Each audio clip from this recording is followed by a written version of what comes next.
Welcome to the Perspective Knoll, a home to original fantasy stories. Videos are uploaded once a week, feel free to like and subscribe. Enjoy the journey. Hayley Winters Part 2, The Church of the Father and of the Rose. The first thing that hit Hayley was the smell. It smelled every bit of 140 years old. She had stepped into a large room with rows of seating that lined all the way from the back and to the stage at the other end. There was a beautiful stained glass masterpiece that spanned 3 towering windows. The image looked unique and not something she would think of when it came to a church of God. Above Hayley, there was a balcony that overhung the entry, and on either side of her, there were bathrooms and stairs leading up to the next level. Hayley did note a few candles that were lit along the outer walls, and each having something written on a brass plate above them. Each one had a different Roman numeral engraved at the top. She made her way down the middle aisle and stopped at the stage where a podium and a long table with a white cloth sat. She began to study the image on the large glass windows, and her mouth dropped. There was a being dressed in dark robes, and it resembled a woman.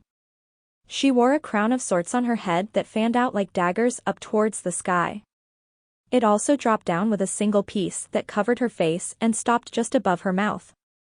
It held out a black rose to a group of hooded figures, all reaching out as if to accept it as an offering. "Welcome, my dear," called a voice from her right, and it had come on so suddenly that she had jumped in surprise. She turned and had seen an older man, with long white hair and wearing a black robe with a violet sash draped around his neck. "I am the Father. What brings you here this day?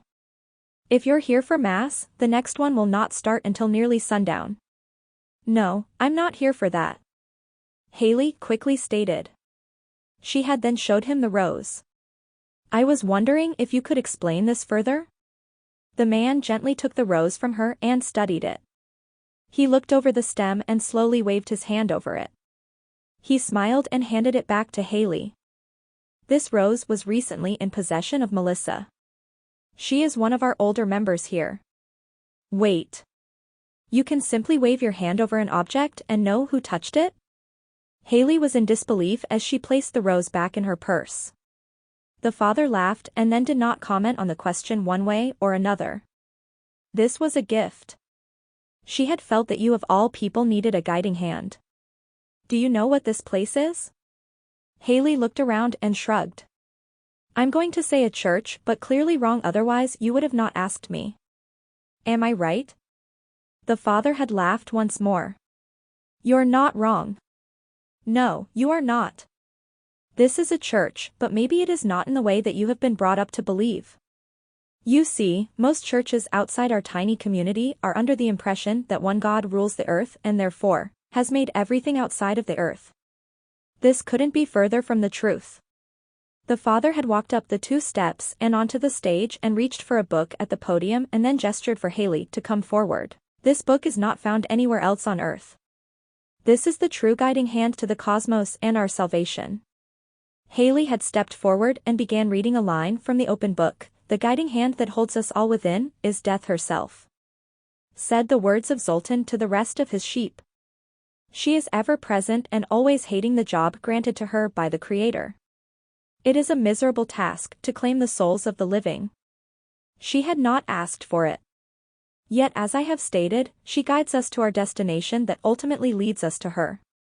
Do not fear Lady Death, but pity her and her duty to one day claim even the Creator and all its creations." Hayley had looked away from the book and out onto the rows of seats and breathed in deep. She had now come to realize that she had stumbled upon a cult. A fear had filled her, and she knew that the father could not be trusted. Hayley felt in danger. "That's interesting, Father. Look, I have to be honest, I should be going. I'm so sorry I've wasted your time." Hayley had backed away and leapt down from the stage. "I know that you are seeking control." The father had called out to her, and Hayley had stopped dead in her tracks. She was already here, what would be the harm in hearing this man out? She turned to face him with a question in mind.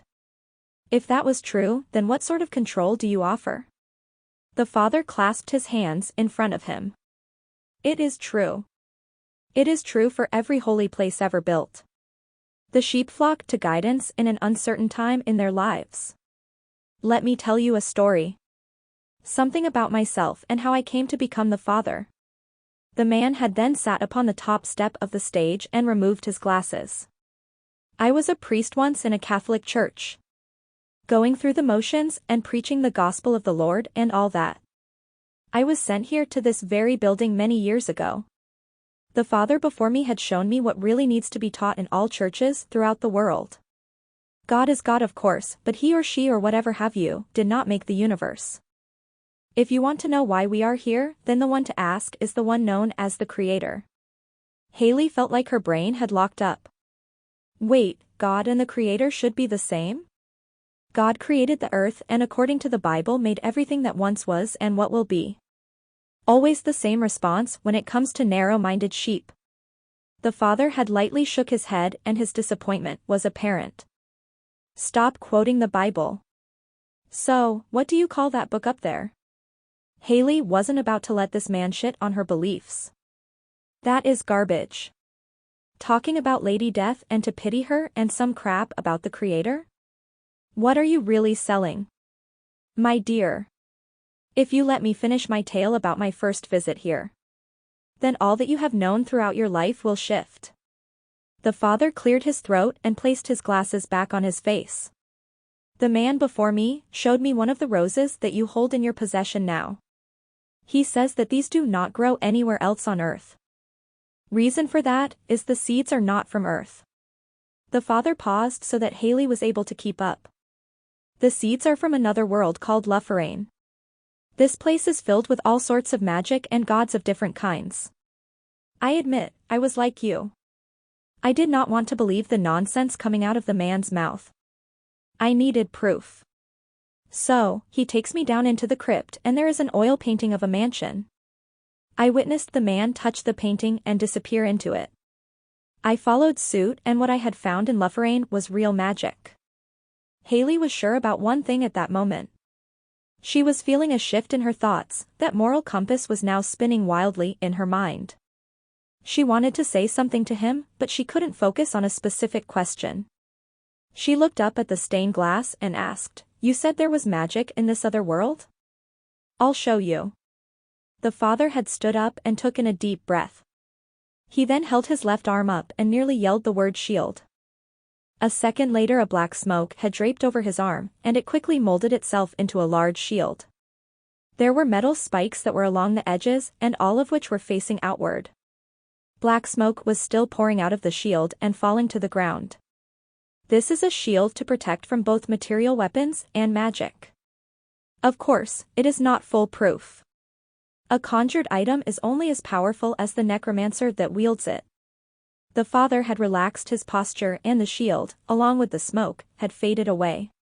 Hayley was at a loss for words as she tried to rationalize what she had witnessed. The father had then raised a hand out in front of him and aimed it towards one of the lit candles along the walls. A few seconds later, it was now hovering over its seat in the brass holder and then began to move towards the father. The next moment it had flown quickly to him, and he had caught it with the same hand that was commanding it. "What do you think?" the father asked as he took a lighter from his robes and relit the candle and placed it on the podium. Again, Hayley was unable to wrap her mind around what she had seen. She began looking around to see if anyone else was in the room with them or up on the balcony, perhaps projecting images to make it appear that the father was doing these tricks. She did find it weird. The fact that she was looking for witch-like abilities and here the abilities have been presented to her, and she knows that mentally she is denying them. My dear. This is not for everyone. Necromancy is a different type of magic. It is one that many look down on. Yet as I have demonstrated, it isn't all about raising the dead. This type of magic has been put down by our world. I wish that it was not the same story for the other world. Lufarain also shares the fact that necromancy is unethical. The father had taken a moment to analyze Hayley and tried to get a read on her thoughts. Why are you here? What tragedy has brought you to a place like this? Feeling like she was now a part of a Wishmaster movie, Hayley thought about her thoughts recently and why they had all been negative.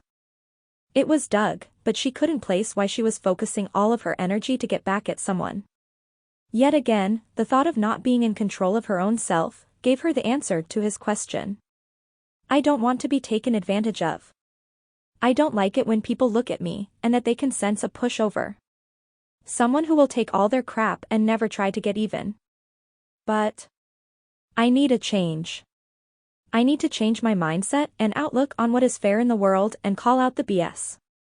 The father had cocked his head to the side and turned around to the massive stained glass image. There is no harder understanding in any world than the understanding of life. Death is simple. Death is infinite. We are all here for a fraction of a time and all feel as if we are rushed to be something special. I wanted to devote myself to God long ago. That changed when I went to the estate. They taught me that if you can control life, then you can break free of the rushing around. Hayley had walked back up to the stage and stood next to him, and she too admired the image. So, you're saying that you can cheat death? Is that what you're saying I need? She had asked. The father turned to her and smiled. What you need is not for me to decide. There is someone I know who will reveal what you are searching for. He too showed me the way of the necromancer. There is a crypt under our feet. It is only for those of the church or of the ones who were given a rose.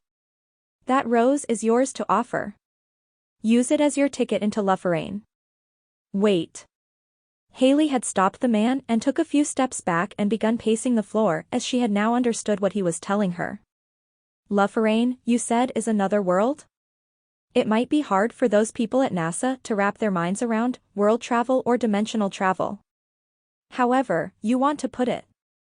It's very possible to do so, thanks to the being who created the paintings. The father took a pause, and he could see Hayley about to lose her grasp on his words and what he had shown her. Take the rose to the crypt. Go to the estate and tell them that you're here looking for the Black Rose Coven. They will allow you in. Hayley looked up into his face and she could tell how serious he was. This was also the moment that she felt that once she was inside the crypt, that she would then be a prisoner or buried alive and never to be found, body or otherwise. She took the rose back out and she eyed it carefully. Give this to someone at an estate and I will be okay? Which estate? Don't worry about its name or location. You will be brought to its front doors. Now I wish I could tell you more, but my task is to send the order new recruits. I need you to trust in the Black Rose Coven and that we will lead you to a new reality, where you can seek the control that you are after. Follow me. The father had turned and walked off the stage and through a side door that led into a hallway. On the right side was a set of double doors leading outside, and the other way was a ramp that led down into a lower portion of the church. They turned to the path that led lower and another set of double doors presented themselves. The father pushed through, and Hayley could tell that this was a cafeteria. Is this for the staff? Hayley had asked. No, it's for the food drives that we conduct here once a month. It isn't much, but a portion of the weekly mass contributes to purchasing food for the less fortunate. You shouldn't go through life thinking only of yourself. The father had turned into the kitchen and there was a smaller and much older wooden door, and that one revealed stairs going even deeper, under the church. Down here is where we keep it. This used to be a crypt for the folks of Bardstown when the settlers had first claimed this land. No one outside the Black Rose Coven will know of the painting nor the secrets of the other world. Once down the stairs, they had entered a large room that was black as night. The father had taken out his lighter and there were a few torches that he had lit that stood on either wall of the room. In the back of the room was an archway that led into another room, but this room was bare. The only thing on the walls besides the 3 torches was a painting with a golden frame. Hayley moved to it and studied it. It was an image of a large manor set back on a hill and surrounded by old trees. What is this? Hayley asked as she thought it was odd that the only thing in this room was the painting. This is our most prized possession. It is priceless. It is worth more than the earth. The father had walked up to the side of the painting. All you have to do is touch the center of the painting and your journey can begin. Hayley laughed and believed the father was pulling a prank on her. But he was serious. In fact, he looked offended that she had begun laughing at what he called was worth more than the earth itself. Sorry. Hayley had responded and she had moved closer to the painting and as instructed, she touched the center of it. A quick flash of light engulfed her surroundings and her senses, but when the light dissipated, she was in shock. What lay before her was the exact same image as what the painting had shown. She was now outside and there was a large mansion resting on top of a hill with a dirt road winding up to it. Hayley breathed in the air and noticed that it was different. As if she had truly teleported through the painting to somewhere else on the planet. Yet the father had told her that this was another world. She couldn't remember the name of it at that moment. She pulled the rose from her purse and began up the path. As she walked, she had turned around to see where she had come from. She had seen another painting on a stone wall near a rusty front gate. She knew that was where she had traveled through. She noted that this place was in the middle of a forest and as she scanned over the tops of the trees beyond the wall, she could see smoke.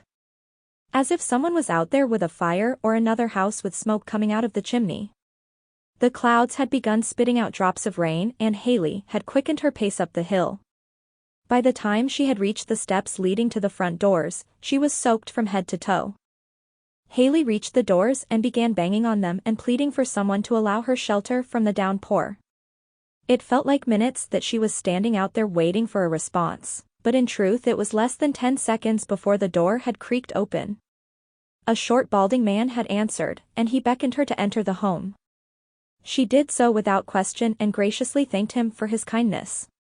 "I couldn't simply leave you out there to drown," the man replied. "I know you are from the other world.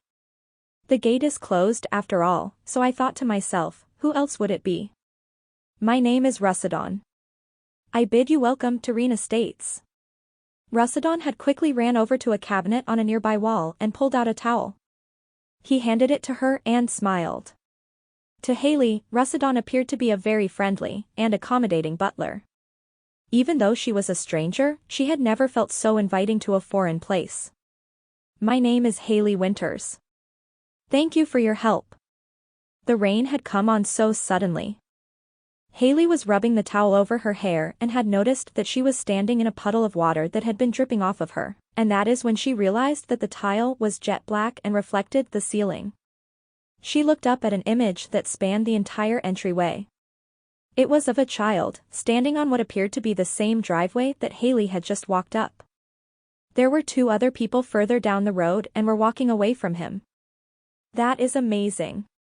Why does that boy look so different? His skin is dark, and he looks really strong for his age. Either that or the artist wanted to exaggerate his forearm muscles?" she asked as she also realized the ceiling was made up of different images. "Most people enjoy the art here." Russadon was now admiring the ceiling as well. "It tells a story." The Reen Estates turned for a different path at this moment. "The boy there is Emmerich Reen. He is an orc. His parents may have been the wealthiest of all the orcs in Lufferane. They left him all this." "Is Emmerich still a boy?" Hayley had asked as she gave the towel back to Russadon and he draped it over an arm. Russadon had laughed at her words.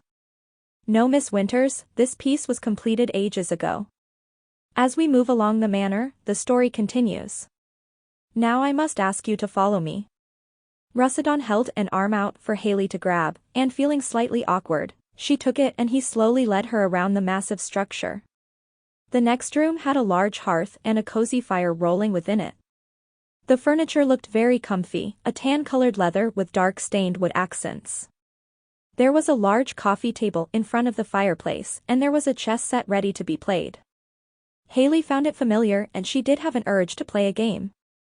She hadn't played since she was a kid but enjoyed the game of being ahead of your opponent. She knew that such a challenge would have to wait for another day.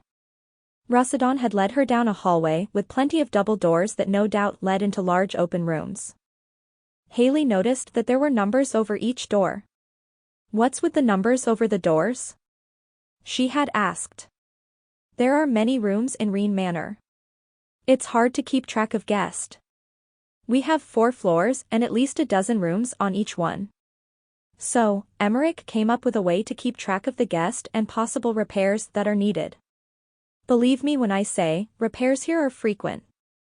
Orcs are naturally born with a temper, and Emmerich is still digesting his parents' sudden departure all that time ago.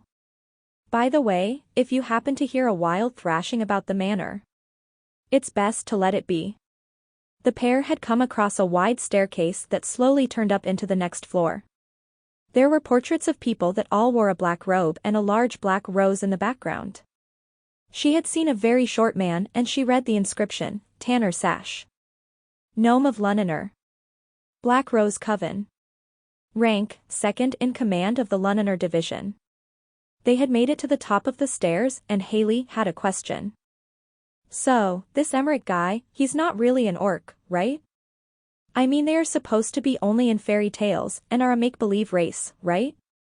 Russadon had begun to laugh so hard that he had to lean up against a wall to keep him from falling to the ground. You humans from Earth are comical. Phew. That was a good one, Miss Winters. I needed that. Russadon had straightened himself up off the floor and continued down the hall. Lufferane is a very fantasy place compared to what you're used to. Some things you have heard of on your world are not what they are here. From what I have gathered from the others who have arrived here through the painting as you have, is that humans are the only race on your planet? You don't have elves, dwarves, orcs, or even gods who roam around. Gods who roam around? Hayley repeated slowly and eyed him curiously. What sort of place is this? Russadon had stopped at a set of doors with the number 208 over them. He took out a key and pushed the door open to reveal a massive bedroom, complete with a 4-post bed, a leather couch and 2 rocking chairs that were facing the window. Hayley was in awe at this luxurious room. She took a few steps in and turned to Russadon. Is this for me? Yes, Miss Winters. This is your private quarters. You can spend the evenings here or in other rooms with the others who are in training. Training? Hayley asked as she was now walking about the room and getting a better look and feel over the furniture. Indeed. Russadon had answered. You asked earlier what this place was. It serves as Reen Manor, resting on the foundations of what legacy was set in place by its former residents. Now serves as a training ground for those who serve the Black Rose Coven. This is the birthplace of necromancy. Hayley Winters will return. Coming soon, the Black Rose Coven.